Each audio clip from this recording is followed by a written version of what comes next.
We just got our first look at Deadpool gameplay, confirmation of his role, and everything coming to Marvel Rivals in Season 6.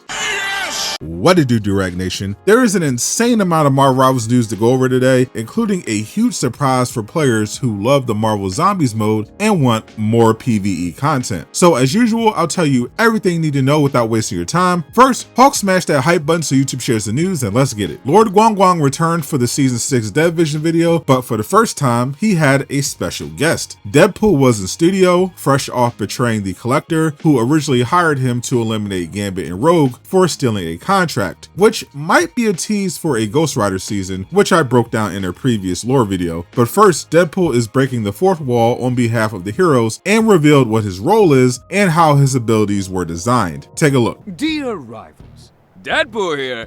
I've heard all your non-stop complaining online about how the game needs more Vanguards and Strategists, but designing a superhero is a super stressful process, and poor Ji-Young has already lost most of his hair. So, I asked him to put me in the game early and take some work off his plate.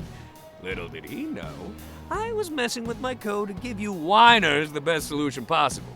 So now, I'm a Duelist, and a Vanguard, and a Strategist. A Marvel 3-in-1, baby! Okay, so, I've got dual swords and dual pistols, so you can call me a Duelist. Who wrote this film? Shots fired from afar, turning a mincemeat up close. And Colossus and Juggernaut will lose their minds knowing I'm going to be a Vanguard first. Cause I've got a unicorn plushie to give out shields. Last but not least, my trusty pistols and katanas can now either deal damage to my enemies or heal my pals while I'm a strategist, because you all asked for me to be able to do that. Now, no matter which way you play with me, as the battle rages on, yours truly will level up, just like those nerdy RPGs, gaining XP and upgrading abilities till I become a true server admin. Unlike other lamos, I charge up my ultimate ability faster depending on how fancy you fight. Then, all bets are on! Whoever receives my challenge, frenemies or even yourself, will be feeling more pressure than my colon after a dozen chimichangas. But depending on how they score on my ultimate test, I'll gain a big ol' buff according to the role I'm playing. How sweet is that?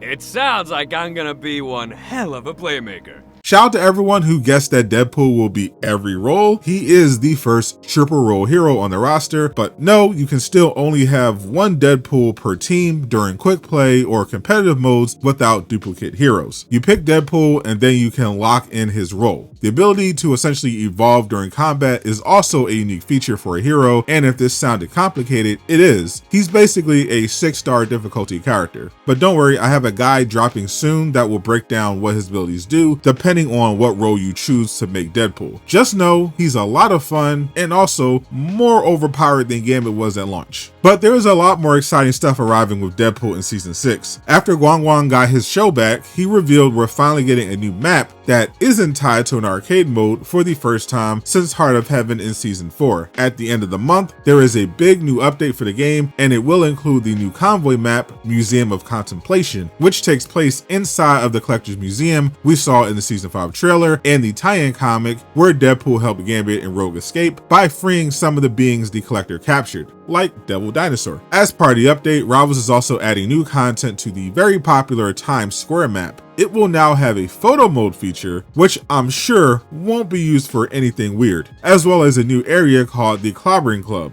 It's basically a duel arena where you challenge players to 1v1s, and if you drop a few units, they'll even broadcast the fight on some of the billboards in Times Square, which sounds like a pretty fun idea. But there are some amazing updates dropping with Deadpool in a few days, not just later this month. One of them is something many players have been asking for, an update to the progression system. Once you hit Lord on a character, that's pretty much it. You get nothing but the icon. Starting with 6.0, they are upgrading the entire proficiency system to reward players for using their favorite heroes. The level cap for all heroes will be raised, and now you'll be able to earn more rewards after hitting Lord, like units, unstable molecules, dynamic avatars, nameplates, badges, and more. This is a fantastic quality of life update that rewards players for their time on the game, even after they finish their daily and weekly missions. A new season also means more adorable accessories for you to unlock. For season 6, the heroes getting new plushies include Deadpool, Doctor Strange, and Blade. We can see Deadpool, of course, will be getting a Jeff plushie, while Storm and T'Challa get one of each other. But we also see plushies of new characters, including Elektra for Daredevil. Let me know in the comments if you can identify all of them. College students also will continue to get hooked up as Rivals is adding 10 new free costumes to the rotation, so you can spend your limited money on instant ramen instead of skins. Now for what many people have been waiting for, the balance changes, as well as a few big surprises. Zeyoung has come out of hiding to tell us what new buffs, nerfs, and team-ups are coming this season, though he might hide again after Deadpool insulted his hair. Surprisingly, there were only 2 new team-ups arriving in 6.0. Penny Parker and Spider-Man will once again be part of the same team-up, this time with Penny as the anchor. Spider-Man gets a web bomb with multiple effects. When he activates it, a timer starts, and if Peter throws it in time, it will explode and do area damage to enemies and attach them with spider tracers. If he instead holds the bomb, it gives him back a web cluster and some bonus health. This is a great buff for Spider-Man that he will never get to use in comp since Penny is always banned. The second team up is of course with Deadpool and Jeff, with Deadpool as the anchor. Jeff spits out a toy that sprays water in a circle that heals allies and applies a taunting effect from Deadpool that covers up your screen and makes a lot of noise. Effect for enemies in its area of effect.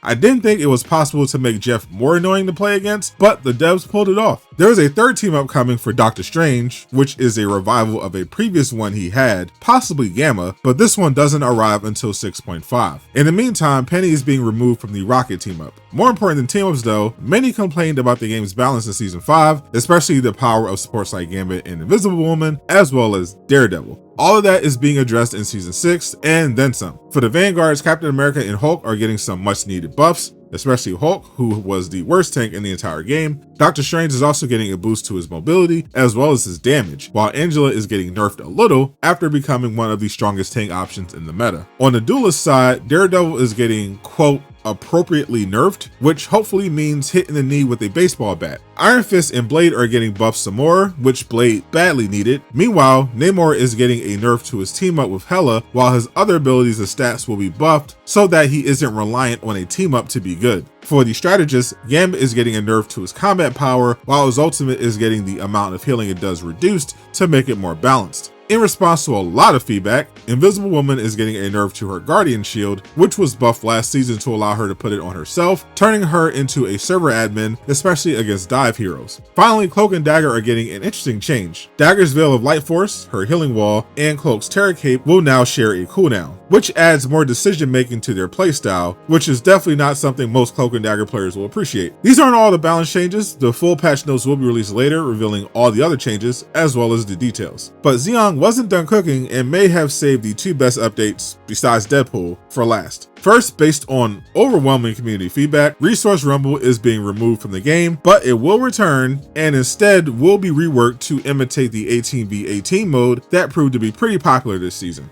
Finally, he updated us on PVE. The Marvel Zombies mode was so successful it was extended multiple times, but will finally end with the season 6 patch. But Zeyoung promised and even put his hair on the line that there will be a new PVE mode releasing in the first half of 2026, which means we could potentially see it in 6.5 or sometime in season 7. Let me know in the comments what you think the next PVE mode should be. I personally want the Battle of New York from Avengers or a Danger Room X-Men mode where we fight Sentinels. There's still so much more Marvel Rivals stuff coming, which I'll put up on the end screen when I'm allowed to. While you wait, you're going to want to check out what else Marvel has been cooking, because there are 8 confirmed Marvel games coming out, with some huge ones right around the corner. Click the video on screen to learn more. And a huge shout out to everyone supporting me on Patreon. Join for free so you never miss an update.